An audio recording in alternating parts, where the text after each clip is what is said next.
blé de balle. Je m'en fous. Je m'en fous.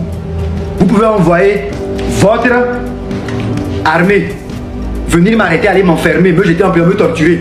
Je m'en fous. Ça ne m'empêchera pas de vous dire la vérité. Quand on se réfère au rapport et on lit le bilan de ces 20 dernières années de votre gouvernance, vous êtes une personne incapable de gouverner ce pays. Vous êtes incapable, M. Faure et Sotmania Zoumbé. Vous êtes indigne même de gouverner ce pays-là. Si on voit tous les rapports de l'IGE, les rapports de l'ITIE, les rapports de la Cour des comptes, tous les rapports qu'on a produits, et vous, en tant que premier responsable, vous n'êtes pas en mesure de mettre l'ordre dans vos rangs, d'interpeller les filous, les voleurs fiefés là. Vous êtes un incapable. Et un incapable ne mérite pas de nous présider. Vous devez dégager. Sonnez minuit aujourd'hui, je serai votre opposant numéro 1 dans ce pays. Votre opposant. Je m'oppose à votre gouvernance crapuleuse. Je m'oppose à votre manière de traiter les Togolais. Je m'oppose à votre indifférence qui s'apparente à de l'insolence vis-à-vis du peuple togolais. Vous êtes irrespectueux, M. Faure Gnassingbé, envers le peuple togolais. Irrespectueux envers tout le peuple togolais. Vous n'êtes pas supérieur au peuple togolais. Vous n'êtes pas plus important que nous. S'il n'y a pas eu des gens qui ont pu vous le dire, moi je vous le dis. Vous n'êtes pas plus important que tous les Togolais. Votre vie n'est pas plus importante que la vie de tous les Togolais, M. Faure et Sotmania Zoumbé. Votre vie n'est pas plus importante que la vie de tous les Togolais. À l'heure actuelle où je vous parle, les enseignants sont plus importants que vous dans ce pays.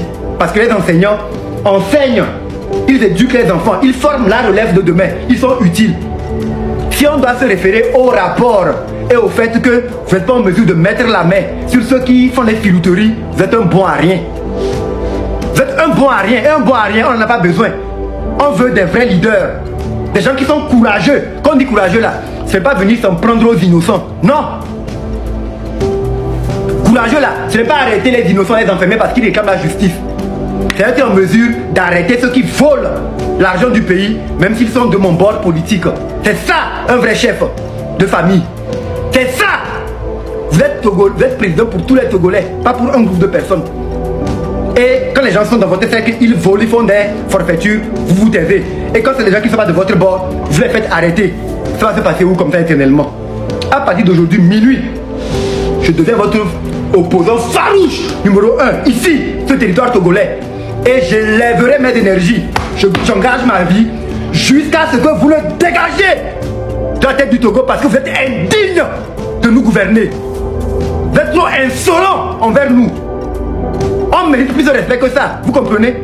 On mérite plus de respect que ça. Quand ne vient pas me dire que je vous parle mal, c'est vous qui nous traitiez mal. On ne peut pas nous baser sur les accusations là, les déclarations des gens, les rapports là, continuer à vous supporter. Vous n'êtes pas notre Dieu. Ce n'est pas à vous de demander la permission avant de naître. On n'est pas né pour venir au Togo, pour que vous veniez nous faire souffrir éternellement. Que vous êtes qui? Que vous êtes qui? Aïe. Si Adema n'était pas président de la République pour que vous étiez de ce pays, quand on voit les rapports, comment le pays est géré, tout ça là, normalement vous, même maire là, normalement non, vous ne pouvez même pas être maire.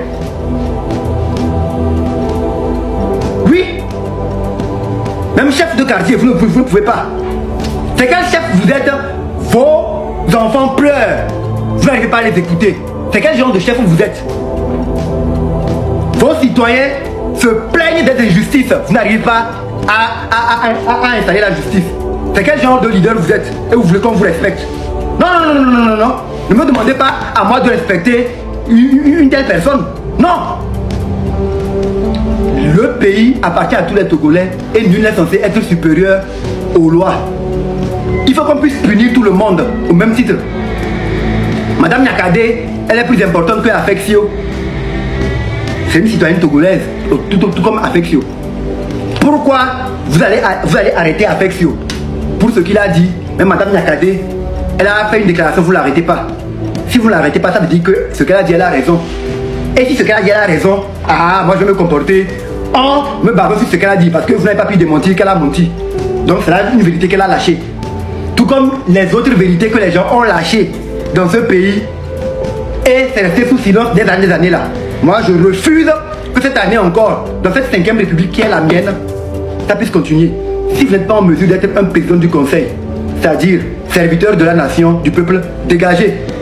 On va se chercher notre président du conseil.